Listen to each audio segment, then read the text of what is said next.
Hello दोस्तों, नमस्कार। आपका हमारे चैनल मास्टर स्टडी पॉइंट में स्वागत है।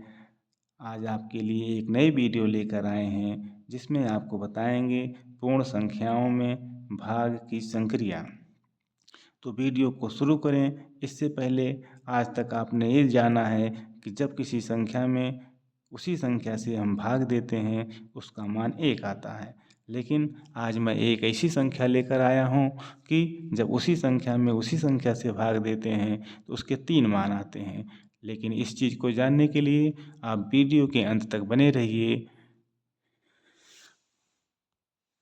तो आइए वीडियो शुरू करते हैं। पहला है भाग की संक्रिया में संवरक प्रगुण का परीक्षण।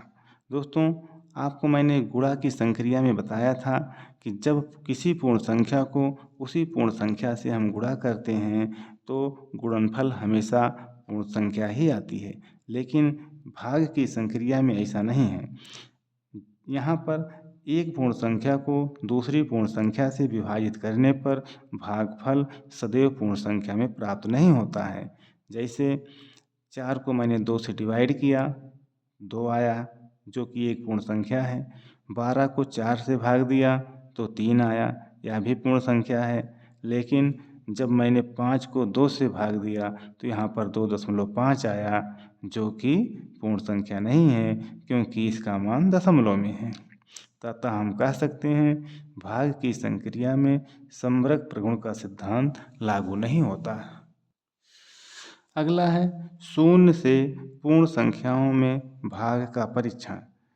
किसी पूर्ण संख्या में शून्य से भाग परिभाषित नहीं है, अतः हम कह सकते हैं जब हम किसी पूर्ण संख्या में शून्य से भाग देते हैं तो इसका मान निश्चित नहीं आता है, या यूँ कहें इसका कोई एक मान नहीं आता है, इसका मान हमेशा अनंत आता है।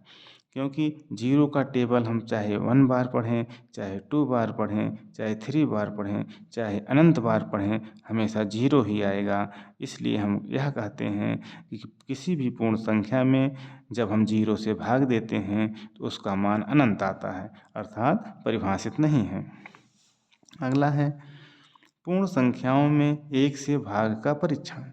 किसी पूर्ण संख्या में 1 से भाग देने पर भागफल वही संख्या प्राप्त होती है।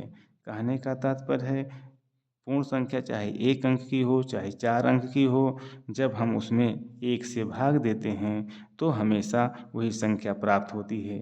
जैसे 8 में मैंने 1 से भाग दिया तो संख्या क्या प्राप्त हो, भागफल क्या आया, 8 आया, अर्थात वही संख्या प्राप्त हुई। तो कहने का तात्पर्य है कि किसी भी पूर्ण संख्या में जब हम 1 से भाग देते हैं तो भागफल हमेशा पूर्ण संख्या ही आती है। पूर्ण संख्या नहीं बल्कि वही संख्या ही आती है। शून्य में किसी शून्येतर पूर्ण संख्या से भाग का परीक्षण। यहाँ पर शून्येतर का तात्पर्य है शून्य से इतर, अर्थात शून्य के अलावा कोई भी संख्या हो सकती है। तो यहाँ हम देखेंगे जब हम शून्य में किसी शून्येतर यानी शून्य के अलावा किसी भी अन्य संख्या से 1 2 3 4 5 कुछ भी हो सकता है, लेकिन यहाँ पर शून्य नहीं होना है। तो शून्य में जब किसी संख्या से हम भाग देते हैं इसका मान हमेशा शून्य आता है।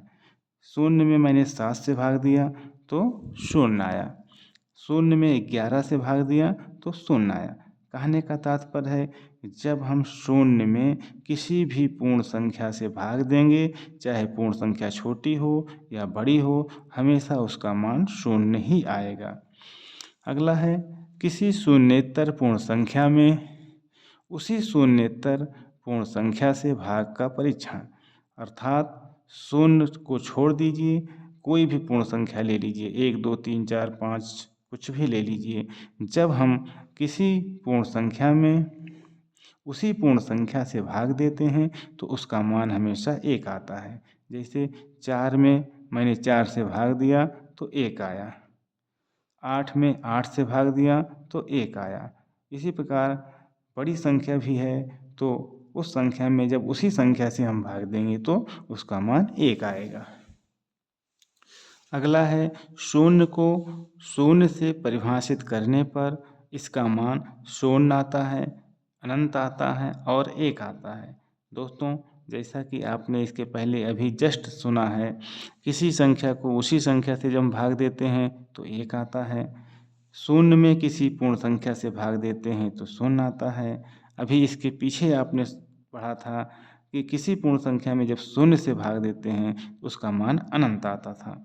तो दोस्तों, वह संख्या शून्य है जिसमें हम जब शून्य से शून्य को भाग देते हैं तो इसका मान 3 आता है। जैसा कि मैंने वीडियो के शुरू में आपसे बताया था कि मैं आपको एक ऐसी संख्या बताऊंगा कि जब उसी संख्या में उसी संख्या से भाग देंगे तो उसका 3 मान आता है। इस शून्य के अलावा कोई ऐसी भी संख्या नहीं है कि जब उसी संख्या में उसी संख्या से भाग दें तो उसका 3 मान आता है। तो आइए देखते हैं यह कैसे होता है। जैसे मैंने किया शून्य भागे शून्य। यहाँ पर हम ऊपर वाले शून्य को पूर्ण संख्या मान लेते हैं, नीचे वाले शून्य को भी पूर्ण संख्या मान लेते हैं। तो यहाँ पर यह सिद्धांत लागू कर रहे हैं, अगर हम ऊपर वाली भी पूर्ण संख्या है, नीचे वाली भी पूर्ण संख्या है, तो यहाँ पर किसी शून्येतर पूर्ण संख्या में उसी शून्येतर पूर्ण संख्या से भाग देने पर भागफल हमेशा एक आता है। तो शून्य को शून्य से जब भाग देंगे तो एक आएगा, क्योंकि दोनों को हम पूर्ण संख्या मान रहे हैं। अगला है शून्य भागे शून्य।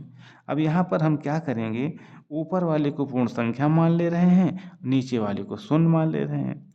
अब यहाँ पर पिछला सिद्धांत लागू होगा कि जब हम किसी पूर्ण संख्या में शून्य से भाग देते हैं तो उसका मान अनंत आता है। तो यहाँ पर मैंने ऊपर को पूर्ण संख्या मान लिया, नीचे वाले को शून्य मान लिया, तो पूर्ण संख्या में शून्य से भाग देने पर इसका मान अनंत आएगा। शून्य भागे शून्य। अब यहाँ पर मैंने ऊपर वाले को शून्य मान लिया, नीचे वाले को पूर्ण संख्या मान लिया। अभी आपने ऊपर पढ़ा था कि शून्य में किसी पूर्ण संख्या से भाग देने पर उसका मान शून्य आता है। तो यहाँ पर शून्य में पूर्ण संख्या से भाग दे रहे हैं, इसका मान शून्य आ रहा है। तो दोस्तों, शून्य को जब हम शून्य से भाग देते हैं इसका मान एक आता है, अनंत आता है और शून्य आता है। तो आप ये कहेंगे कि ये कैसे संभव है? संभव है, लेकिन इसका प्रयोग हम परिस्थितियों के अनुसार करते हैं। जहाँ पर जैसे आवश्यकता होती है वहाँ पर वैसे हम इसका मान लेते हैं, चाहे एक मानना पड़े, चाहे अनंत मानना पड़े और चाहे शून्य मानना पड़े। यह परिस्थितियों पर निर्भर करता है। तो दोस्तों, हमारी वीडियो आपको कैसे लगी?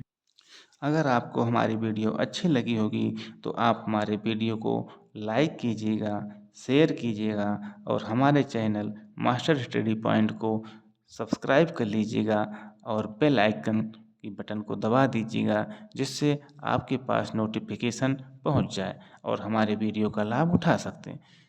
तो दोस्तों, अब अगले वीडियो में मिलते हैं, तब तक के लिए नमस्कार।